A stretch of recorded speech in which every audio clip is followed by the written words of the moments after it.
మదనపల్లిలో అతిపెద్ద fashion world SR shopping mall మార్చి 8న హీరోయిన్ మీనాక్షి చౌదరిచే గ్రాండ్ ఓపెనింగ్ 3 లక్షల వెరైటీలు అతి తక్కువ ధరలు. ఇండియా వర్సెస్ ఇంగ్లాండ్ రెండవ సెమీఫైనల్ మ్యాచ్ లో భారత్ ఘన విజయం సాధించింది. 7 పరుగుల తేడాతో ఫైనల్ కు దూసుకువెళ్లింది. ఇంగ్లాండ్ ఇంటికి వెళ్లేటువంటి పరిస్థితి. 253 పరుగులు సాధించిన భారత టీం ఆ తర్వాత 254 పరుగుల చేజింగ్ తో ఇంగ్లాండ్ బరిలోకి దిగి చివరి వరకు పోరాడింది. అద్భుతంగా రాణించింది. అసలు ఇంగ్లాండ్ ఓటమి పాలవడానికి గల ప్రధాన కారణం ఏంటి?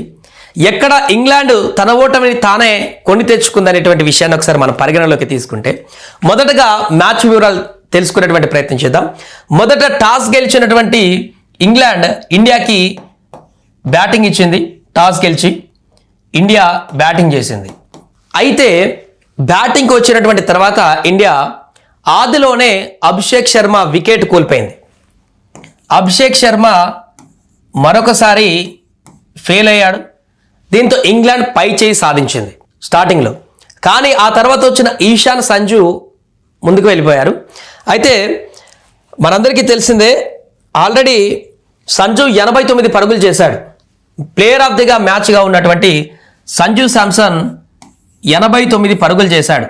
సంజు చేసినటువంటి ఈ 89 పరుగులే ఇప్పుడు టీమిండియా గెలవడంలో కీలక పాత్ర పోషించాయని చెప్పొచ్చు. ఎందుకంటే 7 పరుగుల తేడాతోనే ఇంగ్లాండ్ గెలిచింది. ఇంగ్లాండ్ ఓడిపోయింది, ఇండియా గెలిచింది. ఆల్మోస్ట్ టార్గెట్ లాస్ట్ వరకు వచ్చారు. ఈ 89 పరుగులు ఎందుకు గెలిపించాయనేటువంటి విషయాన్ని చూస్తే, ఇంగ్లాండ్ వేస్తున్నటువంటి 3వ ఓవర్ జోఫ్రా ఆర్చర్ వేస్తున్నాడు.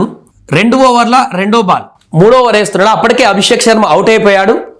సంజు శాంసన్ 15 పరుగులు కొట్టి మంచి దూకుడు మీద ఉన్నాడు, కొడుతూనే ఉన్నాడు. కానీ 2.2 ఓవర్ వద్ద జోఫ్రా ఆర్చర్ వేసినటువంటి బౌలింగ్లో సంజు శాంసన్ చాలా లడ్డూ క్యాచ్ ఇచ్చాడు బ్రూక్కి. ఇంగ్లాండ్ కెప్టెన్ హ్యారీ బ్రూక్కి చాలా లడ్డూ క్యాచ్ ఇచ్చేశాడు ఈజీగా. ఆ క్యాచ్ని బ్రూక్ వదిలేశాడు. సంజు క్యాచ్ని హ్యారీ బ్రూక్ వదిలేశాడు. 15 పరుగుల వ్యక్తిగత స్కోర్ సంజు ఉన్నప్పుడు సంజు శాంసన్ 15 పరుగుల వద్ద అవుట్ అవ్వాల్సిన పరిస్థితి. ఈజీ క్యాచ్ అది. ఆ క్యాచ్ వదిలేయడంతో జరిగినటువంటి మూల్యం 89 పరుగులు సంజు శాంసన్. అంటే చూడండి, 89 పరుగుల అంటే ఎక్స్ట్రా 74 పరుగులు ఆ క్యాచ్ పట్టకపోవడం కారణంగా ఇండియాకు వచ్చినటువంటి ఎక్స్ట్రా పరుగులు 74 టోటల్ స్కోర్లో. అంటే మిగతా బ్యాటర్లు ఉన్నారు, కొడతారు కదా అయినా లేకుంటే అంటే అలా చెప్పడానికి ఉండదు. ఆల్రెడీ కొట్టాడు కాబట్టి అదే క్యాల్కులేషన్ ఉంటుంది. వాళ్ళు ఆ టైంలో ఆ సిచ్యువేషన్లో అలా ఆడతారనేది మనం ఎక్స్పెక్ట్ చేయలేం. సంజు అలా ఆడాడు కాబట్టి కింది వచ్చినటువంటి బ్యాటర్స్కి ప్రెషర్ తగ్గి వాళ్ళు ఆ విధంగా హిట్ చేస్తుంటారు. ముందు వికెట్లు పడ్డప్పుడు ఒత్తిడిలో ఆడైతే ఇంకో రాగా వేరేలాగా ఉంటుంది. కాబట్టి ఈ 74 పరుగుల పాత్ర అనేది చాలా కీలకం. ఇంగ్లాండ్ ఓడిపోయింది ఇక్కడే. మొదటగా ఇంగ్లాండ్ ఓడిపోయింది ఇక్కడే. 3వ ఓవర్లో సంజు శాంసన్ క్యాచ్ను హ్యారీ బ్రూక్ వదలడం వల్లనే ఇంగ్లాండ్ చాలా క్లియర్గా ఓడిపోయింది. ఎందుకంటే 254 పరుగుల లక్ష్యాన్ని 7 పరుగుల తేడాతోనే ఇంగ్లాండ్ ఓడిపోయింది. 7 పరుగులే అంటే 74లో 7 పరుగులు. చూడండి, ఈ 74 లేకపోతే ఇంగ్లాండ్ చాలా సునాయాసంగా ఇంకో కొన్ని ఓవర్లు ఉండగానే గెలిచేసేటువంటి అవకాశం ఉండేది ఇంగ్లాండ్కి. కానీ ఆ అవకాశాన్ని ఇవ్వకుండా సంజు శాంసన్ ఆ వచ్చినటువంటి అవకాశాన్ని, ఆ క్యాచ్ మిస్ చేసినటువంటి అవకాశాన్ని అద్భుతంగా ఉపయోగించుకొని 89 పరుగుల కీలక స్కోర్ని సాధించాడు. దీంతో ఇండియా 253 పరుగుల స్కోర్ని చేసింది. ఇంగ్లాండ్కు భారీ టార్గెట్ని పెట్టింది.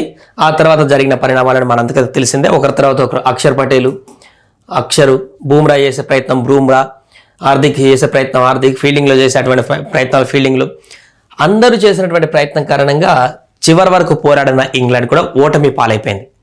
దీంతో ఇండియా హ్యాపీగా ఇప్పుడు ఫైనల్కి చేరింది. న్యూజిలాండ్తో ఫైనల్ మ్యాచ్ ఆదివారం జరగబోతోంది. ఇంగ్లాండ్ మాత్రం ఇంటికి వెళ్ళేటువంటి పరిస్థితి ఏర్పడింది.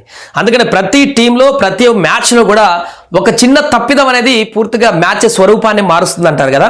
క్యాచెస్ విన్స్ మ్యాచెస్ అంటారు కదా. ఆ రకంగానే ఒక క్యాచ్ పరిణామము ఇంగ్లాండ్ తలరాతనే మార్చేసింది. ఇప్పుడు ఇంగ్లాండ్ ఇంటికి పోవడానికి కారణం అయిపోయింది. ఇంగ్లాండ్ ఫైనల్ ఆశల్ని చెగిరించేలా చేసినటువంటి, పూర్తిగా నామరూపాలు లేకుండా చేసేసినటువంటి స్పాట్ ఇదే. 2వ బాల్ 3వ ఓవర్ నడుస్తుంది. 15 పరుగుల వద్ద ఉన్నటువంటి సంజు శాంసన్ని ఈజీగా ఇచ్చినటువంటి క్యాచ్ బ్రూక్ వదిలేయడం కారణంగా జరిగినటువంటి విధ్వంసమే ఈ 89 పరుగులు 253 టోటల్ స్కోర్. దీంతో ఇంగ్లాండ్ ఓటమి పాలైపోయింది. ఇది కీలక మలుపు. అంటే ఇంకా చిన్న చిన్న చాలా ఉన్నాయి. ఒకే దాంతో మ్యాచ్ మొత్తం టర్న్ అవ్వదు కానీ మొత్తం గెలిచామని చెప్పం కానీ కీలక టర్న్ అని చెప్పొచ్చు. అంటే ఇది ఎక్కువ షేర్, చాలా వరకు ఇంగ్లాండ్ ఓడిపోవడంలో ప్రధానమైనటువంటి పాత్ర పోషించింది ఇదే. ఇక మిగతా చిన్న చిన్న అన్నీ కూడా ఉంటాయి, కానీ ఇది ఒక్క తప్పిదం లేకపోతే ఆ మిగతా అన్ని సార్ట్అవుట్ అయ్యేటివి. అంటే చిన్న చిన్న తప్పులు, పెద్ద తప్పు ఏదైతే ఉందో అది కీలక పాత్ర పోషిస్తుంది. కాబట్టి ఈ యొక్క మ్యాచ్ టర్నింగ్ పాయింట్ అనేది ఇది ఒకటని చెప్పొచ్చు. మొదటి 3వ ఓవర్లో ఇచ్చినటువంటి క్యాచ్ వదిలేయడంతో ఇంగ్లాండ్ పూర్తిగా ఇప్పుడు మ్యాచ్ నుంచి ఓడాల్సిన పరిస్థితి వచ్చింది. ఏదేమైనా నిన్న మ్యాచ్లో ఇంగ్లాండ్ 7 పరుగుల తేడాతో ఓడిపోయింది. లాస్ట్ వరకు పోరాడినా కూడా పూర్తి స్థాయిలో ఆ లక్ష్య ఛేదాన్ని ఛేదించడంలో విఫలమైపోయి ఈరోజు టోర్నీ నుంచి నిష్క్రమించాల్సిన పరిస్థితి అయితే ఏర్పడింది.